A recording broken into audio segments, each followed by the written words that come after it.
Stratégie de décaissement.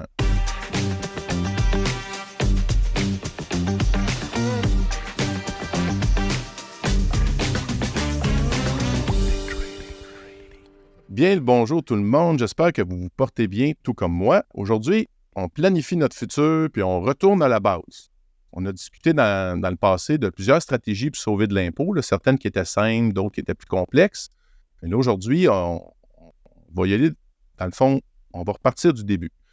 Planifier l'impact fiscal, c'est un point majeur pour la conservation de notre patrimoine. Là. Donc, ce qu'on va faire, c'est se projeter dans le temps, planifier les façons idéales de décaisser nos profits des différents outils qui existent et qu'on utilise afin d'en donner le moins possible au fisc. Personnellement, je vais vous le dire, je ne suis vraiment pas rendu à la retraite, je ne suis pas là du tout, j'ai plein de projets. Souvent même, j'essaie d'y penser, mais sans vouloir y penser. Mais vous, peut-être que vous êtes sur le bord de prendre votre retraite, peut-être que c'est l'étape qui s'en vient, peut-être que vous vous questionnez sur les meilleures approches pour vous. C'est ce qu'on va faire ensemble, réfléchir à ce qui peut être fait. On va avoir des idées toutes simples qui vont faire, on l'espère, une belle différence pour vous. Je suis bien évidemment en compagnie de mon cher ami François Fauji, Master Dubois. Comment ça va, mon ami? Ça va super bien, puis j'ai la même opinion que toi. Tu sais, pas qu'on retarde, là, on y pense, mais sans trop vouloir y penser. Puis d'après moi, c'est comme faire un testament. Il faut y penser tôt, mais on attend tout le temps, on va dire, dernière minute. Là. Donc, j'imagine que c'est la même chose avec pour la plupart de nos auditeurs pour le sujet d'aujourd'hui. Oui, c'est ça. Moi aussi, j'aime ça planifier le futur. J'aime ça me voir dans plus d'abondance, avec plus de revenus résiduels, plus de liberté. Mais j'aime pas ça m'imaginer juste jouer au golf et pas avoir de projet. C'est un peu ça, dans mon cas. Je pense qu'on se ressemble beaucoup là-dessus. Puis là, comme invité, on a M. Denis Bourque, notre planificateur financier adoré, qui nous rend visite pour la deuxième fois. Comment ça va, mon cher Denis, aujourd'hui? Ça va super bien, Pat. Salut, François. Yes, salut, Denis. Bien heureux que tu sois parmi nous. Toi, dans le fond, ton futur, tu aides beaucoup les gens dans leur futur, mais tu y penses-tu beaucoup? Es-tu cordonnier mal chaussé ou tu donnes l'exemple? Non, j'y pense tout le temps, mais les actions, souvent, c'est moi qui passe en dernier parce que je m'occupe de mes clients. Puis là, moi, des fois, c'est vrai, j'avais oublié de faire telle transaction, j'ai oublié de faire telle chose. C'est pas mal chaussé, mais je pourrais optimiser encore plus. Ouais. Tu pourrais te dédier plus à toi-même.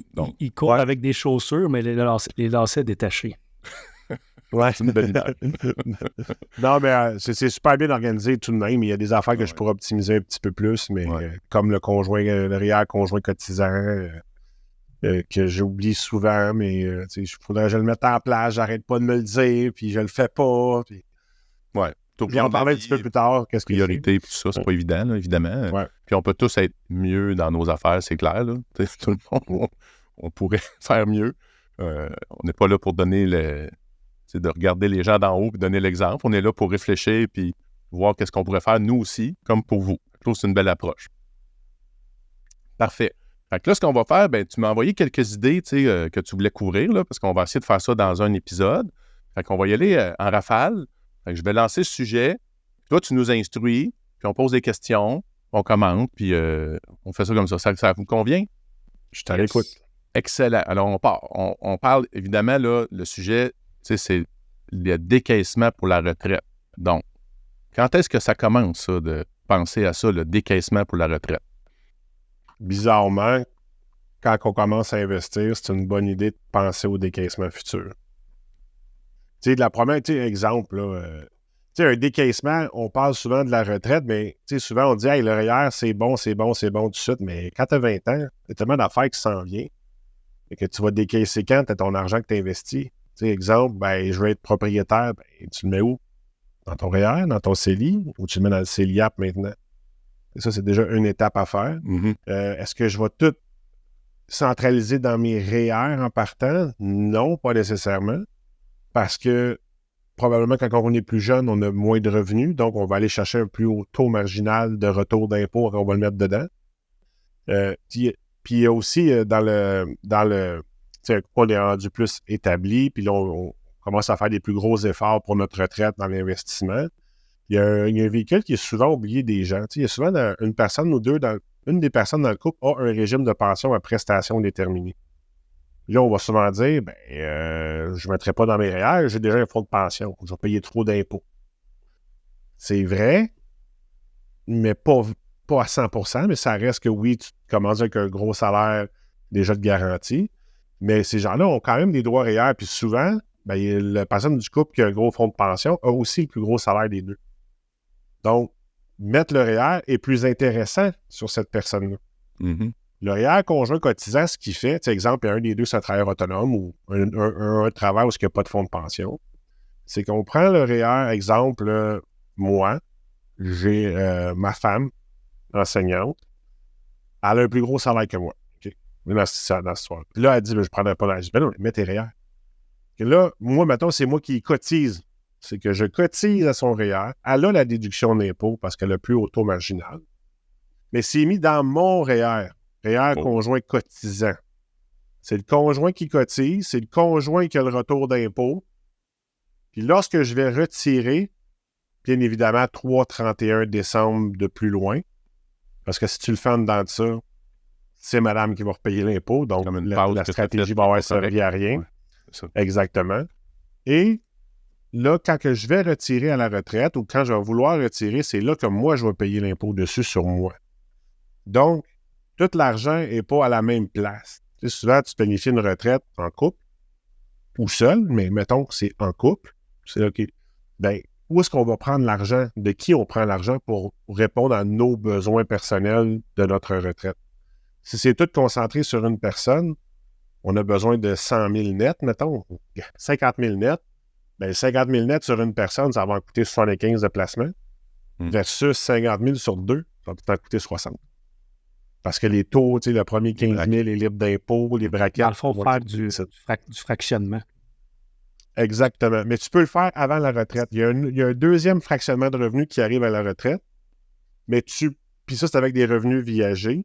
Mais à la préparation à la retraite, vous pouvez déjà le faire avec le REER conjoint cotisant. Il faut faire attention. Si on n'est pas marié, il ne faut pas oublier que si c'est madame qui cotise dans son REER conjoint cotisant, l'argent appartient à monsieur.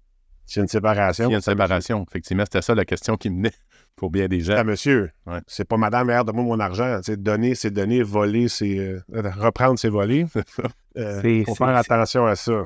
Ouais. C'est drôle, l'exemple que tu dis, je l'ai vécu. Mes parents, là, c'est mon père qui cotisait dans le REER à ma mère.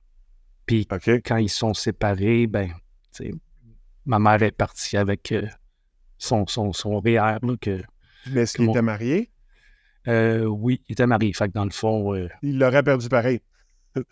Dans ce cas-ci, il l'aurait perdu pareil parce qu'au mariage, quand tu es marié, ça a le moins d'impact parce que de toute façon, au divorce, s'il y a un divorce, on va tout calculer le patrimoine. Oui, c'est ça. Les REER, ils rentrent dedans. Fait que où est-ce qu'ils sont dans monsieur et madame, c'est 50-50 quand on va divorcer. Fait que c'est au bout de la ligne, tout balançait, mais c'est ça. Bref, je t'entendais parler. J'ai dit quand monsieur ou madame cotise dans l'autre, puis l'amour, il faut que ça soit fort, puis il faut on veut tout. J'en parle souvent à mes clients. Oui, ben c'est ça. Oui, la société du couple, souvent. Là, ouais. J'ai une idée, on va y réfléchir. ouais. Mais en même temps, conjoint de fait, dans ton contrat de conjoint de fait, ça peut être établi que tu sépares de la même méthode. Parce que ce qui est le fun de ça, s'il y a des bilans qui sont faits, tu ne sors pas tes REER. Là. Juste parce que tu te divorces, tu es obligé de sortir, ça n'aura pas de sens.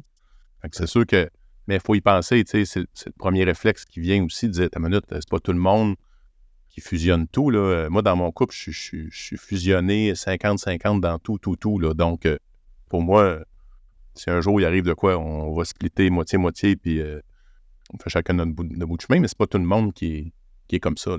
Puis pas juste quand on est en couple, hier dans la communauté, dans ma communauté, dans une autre communauté, avec un jeune de 21 ans, il dit, c'est fou cette question-là, mais excusez l'anglicisme, elle est legit sa question, mais il dit, écoute, moi j'ai juste 21 ans, je veux m'amuser, pourquoi je me préoccuperais de ma retraite?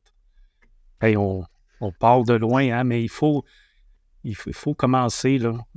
Puis c'est ça. Moi, le premier cordonnier mal chaussé, là, c'est quand je me suis fait une blonde sérieuse, puis penser avoir des enfants. C'est vraiment là, j'ai commencé vraiment à y penser. Mais de 20 ans à 30 ans, on veut juste s'amuser, un peu comme le membre dit, mais super important. Tu sais, maintenant, avec l'effet composé et tout, c'est super important de commencer tôt. Là. Tu sais, commencer 10 ans plus tard, ça fait un gros trou. Faire un doublage de tout ce que tu vas investir. Tu sais, la règle du 72. Mm-hmm. Tu sais, mettons que mettons que tu es chanceux, là, tu réussis à faire du 7%. En planification financière, je vais te dire du 5 pour être conservateur, mais on va chercher du 7 annuel. C'est aux 10 ans, tu te doubles. Tu sais, 2 x 2, 4 x 2, 8 x 2, 16 x 2, 32. Si t'en perds un, t'es à 16. Ça fait une méchante différence, mais on le fait tous pas. Ou rares sont ceux qui vont le faire, qui vont être très, très, très fourmis à économiser puis voir l'effet boule de neige parce qu'on est jeune puis on l'a tout été. On s'en fout, on a la vie devant nous autres, faut que j'en profite, la vie est belle. C'est ça, mais tu sais, aujourd'hui, des gars comme moi dans ma communauté, comme toi, avec tout tes contacts, tes réseaux, dans le temps, on parle comme des vieux, là, mais dans notre temps, on n'avait pas les réseaux. Tu sais, à part nos parents qui nous disent comment jeune.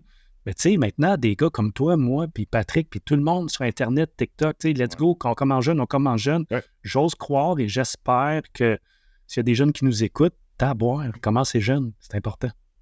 Pas tout mettre de côté, il faut vivre, mais mettez une bonne partie de votre argent de côté. Ouais. C'est hyper important parce que aujourd'hui, tu veux faire des choses. C'est important de le faire, mais là, parce que moi, c'est la phrase qui me fait sauter les oreilles à toute fois que je l'entends. Ouais, mais je peux traverser la rue demain matin puis me faire frapper. Yeah, right. Ouais, oui. Mais étonnamment, là, on vit la moyenne d'âge, c'est 84 ans. Fait que si tu t'amuses juste parce qu'au cas où tu traverses la rue demain matin puis tu te fasses frapper, moi, j'appelle ça faire du balconville. Une année, si tu n'y penses pas toute ta vie durant, là, tu vas être lui qui va chialer, là, maudite société, le gouvernement. Mais non, c'est parce que tu n'as pas bâti pour toi-même puis avoir ta liberté de faire tes choix à ta retraite puis être capable de vivre de ta retraite. Ça... Puis je le vois, j'ai des gens qui arrivent, qui ont pensé à économiser leur vie durant, puis quand je les écoute, ils ont voyagé pareil, ils ont fait du sport, mais ils ont fait des choix économiques intéressants et importants à des moments cruciaux, qui fait en sorte qu'aujourd'hui, ils peuvent encore se permettre de faire ça. Puis ceux ils ont toujours mis à la maison au goût du jour, au bout de 5 ans, réhypothéquer à la maison, puis ainsi de suite, c'est correct, tu as le droit, si tu es libre de le faire, mais tu réhypothèques à 62 ans ta maison, puis tu n'as pas de fonds de pension. OK, là, on sort de ce sujet. C'est ça. On est comme des vieux chialeux. Là. On donne la parole à Patrick, il y a quelque chose à dire. Après ça, on revient dans le sujet. La langue me brûle. C'est que, dans le fond, pour inspirer les gens, tu dis ça commence tôt. Moi, c'est une grande fierté que j'ai mis en place. Peut-être que je n'ai parlé d'un autre podcast, d'un autre épisode.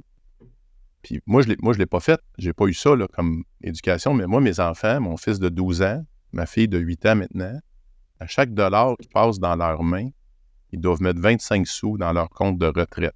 Wow. C'est ça le discours que j'ai avec eux. Puis ils le font de façon incroyable. Puis quand je dis chaque dollar qui passe dans leurs mains, il a prêté 10 piastres à un ami. L'ami lui redonne, faut que tu déposes 2 piastres et demi dans ton compte retraite. Puis il dit, ben voyons donc. Je dis, ben écoute. La taxe sur la taxe, ça. Ben oui. Tu passais des mains. Puis il le fait. Puis des fois même, ils vont mettre la moitié. Des fois, c'est arrivé, on le met au complet. Puis là, je dis ça, tu y touches plus jamais là, avant ta retraite.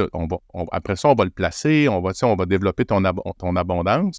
Mais je réussis à inculquer ça. On s'entend que 25 % c'est intense quand tu es rendu adulte avec une maison, un char, des enfants. Tu sais, ça commence à être un impôt. Mais l'habitude va être là. Puis je souhaite, en tout cas, tu sais, c'est eux autres qui vont le faire quand ils vont être adultes, qui n'aient jamais le sortir, tu sais, qui respectent cet engagement-là. Et donc, commencer tôt, ça peut commencer à 6-7 ans. Il y avait Warren Buffett, maintenant il va y avoir Ozali et Hubert Buffett. C'est ça. Ouais. Exact.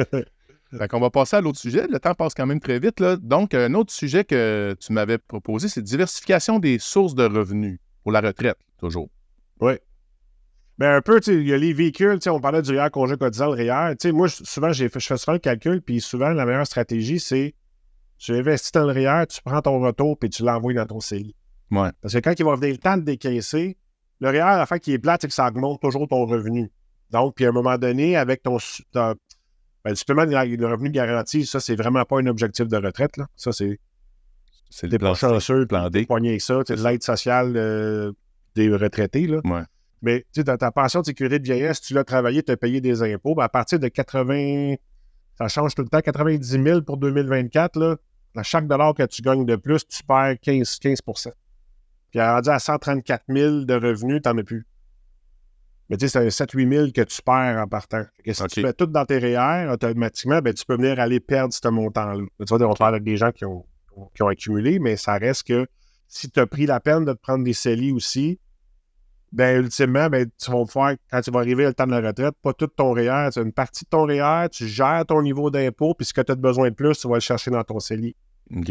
Il y a plusieurs choses qu'on peut faire à ce niveau-là. C'est hyper important de le faire. Là, en diversification, beaucoup de gens en immobilier.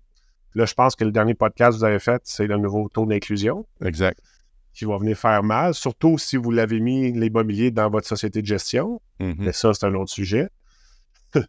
Ben, j'ai fait une vidéo là-dessus que je vais sortir, justement, puis ça fait mal.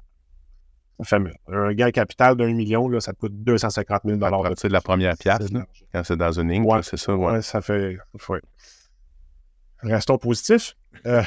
Ils vont sûrement avoir d'autres élections. Non, je fais des blagues, je ne peux pas parler de politique. Voyons. Mais en fait, c'est ça. C'est que là, parce que souvent, les gens vont me demander, Denis, est-ce que je garde mon immeuble puis je continue avec des revenus de location ou est-ce qu'on le vend puis on investit? Je l'ai souvent la question. Mais c'est toujours de diversifier tes sources de revenus. Puis ça dépend toujours aussi, ton immeuble à quel âge? As-tu des rénovations qui s'en viennent? Le taux d'intérêt est à quel niveau? Puis ça te tente-tu de t'en occuper encore? Ceux qui ont de l'immeuble depuis longtemps, il y en a qui... Oui, ça me tente de m'en occuper, mais à un certain âge, ils se rappellent tous les dégâts d'eau, les ci, les ça, les appels qu'ils ont reçus. Une année, tu vas être retraité, pas t'en occuper. Et ça, c'est une autre source de revenus qui peut être bon. Mais tu sais, puis on vend l'immeuble, puis après ça, on l'investit. Si on a fait des bonnes formations en day trading, très bon choix. Je retiens la diversification. Moi, mon domaine, c'est la bourse, mais puis l'immobilier, on l'a souvent, cette question-là. Je vais tout mettre en bourse. Non. Puis l'autre, il dit, moi, j'ai juste des immeubles. Oui, c'est bien, mais je pense qu'il faut faire un mix de tout, là.